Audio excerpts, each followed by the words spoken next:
প্রচণ্ড গরমের মধ্যেও সবাই মিলে বেরিয়ে পড়লাম বেড়াতে যাওয়ার উদ্দেশ্যে। আসলে কিছুটা বাধ্য হয়েই যেতে হচ্ছে এই গরমে। আর কোথায় যাচ্ছি সেটা তোজোর মুখ থেকেই শুনে নাও। কোথায় যাব? ঝিকঝিক ঝিকঝিক করে যাব। বলো নিউ দীঘা। দীঘা যাবে সে। তো বুঝতেই পারলে যে আমরা কোথায় চলেছি। আসলে ছেলের মানত আছে, তার ঠাকুমা চন্দনেশ্বরে তার চুল মানত করে রেখেছিল, আর সেজন্যই আমরা ছেলের চুল দেওয়ার উদ্দেশ্যে চন্দনেশ্বরের উদ্দেশ্যে যাত্রা করেছি।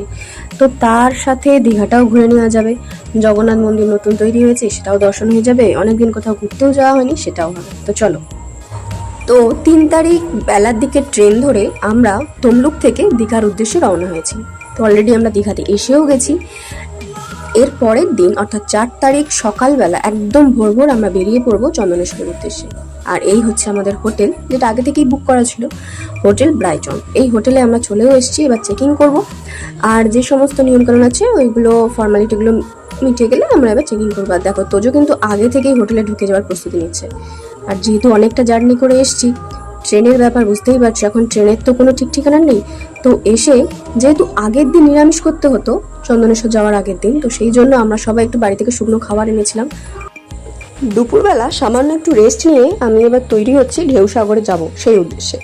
আর এখানে তোজো দেখো তার কাকায়ের সাথে একটু বদমাশি করছে, আর আমি যে সাজগুলো করছি রেডি হওয়ার জন্য সেগুলোকেও সমানই নিচে ফেলে দিচ্ছে, ওটাই ওর খেলা। একটা নতুন জায়গায় গিয়ে ও কিন্তু খুব ফুর্তিতে মেতেছে, দেখতে পাচ্ছ নিচে সব টেনে ছুঁড়ে ফেলে দিচ্ছে। জার্নি করে যাওয়ার জন্য সবার একটু ঘুম ঘুম পাচ্ছিল, কিন্তু কিছু করার নেই, আমাদেরকে তো বেরোতেই হবে, যেহেতু ছুটিটা 2 দিনের ছিল আর দেখতে দেখতে কেটে যাবে সেটা। আর তোজো এখানে লাইট গুনতে ব্যস্ত, এখন কটা লাইট আছে, কটা পাখা আছে, ও এই সব করছে। তো তারপরও দাদু এসে যেত, দাদুকে আবার একটা কিছু বলতে যাচ্ছিল।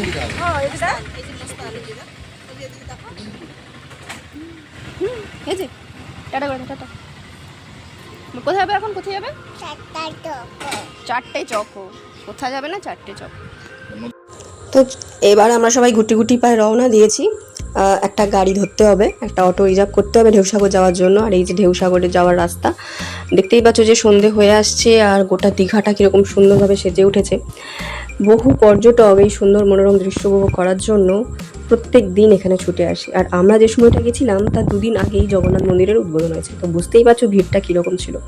আর এই হচ্ছে ঢেউসাগরের প্রবেশদ্বার, মানে লাইন ছাড়া কোথাও গতি নেই, সব জায়গাতেই লাইন দিতে হবে। আর তোজো এখানে তো বেলুন খেলনা দেখে ভীষণ এক্সাইটেড, তো তোমরা দেখতে থাকো।